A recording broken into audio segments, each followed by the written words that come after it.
यानंतर बातमी नांदेडमधल्या. नांदेड महापालिकेनं पाणी शुद्धीकरणासाठी खरेदी केलेल्या तुरटीच्या दरामध्ये 2च महिन्यामध्ये दुपटीनं वाढ झाली आणि त्यामुळे या खरेदीमध्ये गैरव्यवहार झाल्याचा आरोप होतोय.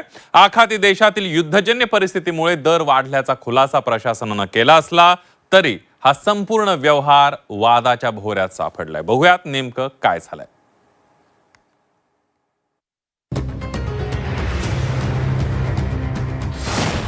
नांदेड महानगरपालिकेच्या तुरटी खरेदीत गैरव्यवहार.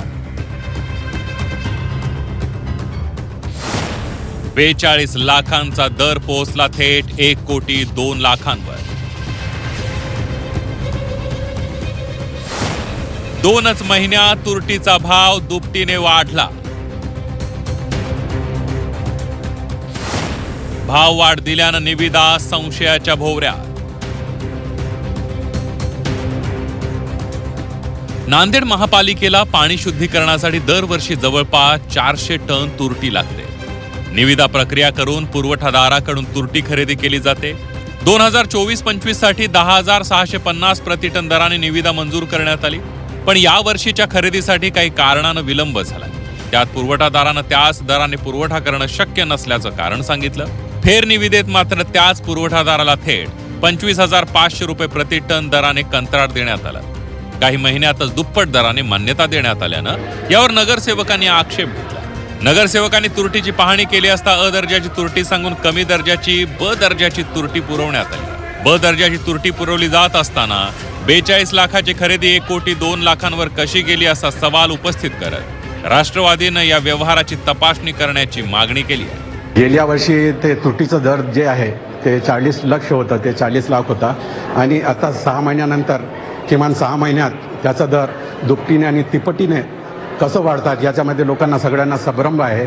आणि आम्ही सर्वसाधारण सभेमध्ये सभागृहामध्ये हे मान्य महापौर साहेबाला आणि उपमहापौर साहेबाला विनंती केली की याची सखोल चौकशी करा. उन्होंने जो दिए अपने को डी कैटेगरी की उसका दर कम रहता, अगर बोले तो हम एक ने आके उसका क्या है वो बता सकते.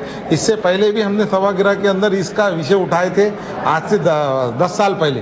तो ये ऐसी तरीके से ये होता और एजेंसी खाली नाम बदलता और एजेंसियाँ हो ही रहते. तो वो वजह से वो धांधली बंद होना चाहिए बोलकर हमने रखा थे.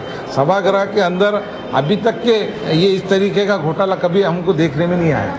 ही दुप्पट दरवाढ आखाती देशातील युद्धजन्य परिस्थितीमुळे झाल्याचं कारण प्रशासनानं पुढे केलंय.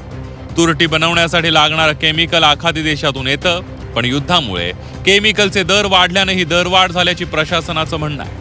शिवाय पावसाळ्याच्या पार्श्वभूमीवर तुरटी खरेदी करणं अनिवार्य असल्यानं निविदा मंजूर करण्यात आल्याचं आयुक्तांनी सांगितलंय.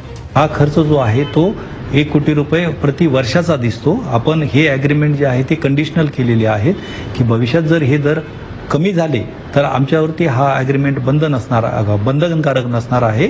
आम्ही नवीन निविदा प्रक्रिया करून पुन्हा हे कमी दराची जी तुरटी आहे ती परचेस करणार आहोत. परंतु या पावसाळ्याच्या पार्श्वभूमीवरती आणि युद्धजन्य परिस्थितीमुळं आपल्याला हे वाढीव दराने परंतु सक्षम प्राधिकरणाच्या मान्यतेनं आपण खरेदी करण्याचा निर्णय घेतलेला आहे. पाणी शुद्धीकरणासाठी तुरटी वापरली जाते, मात्र निविदेवरून सुरू झालेला वाद पाहता या खरेदीत शुद्ध आणि पारदर्शक प्रक्रिया प्रशासनानं राबवली का याची चौकशी होणं गरजेचं आहे. सतीश मोहिते, झी 24 तास, नांदेड.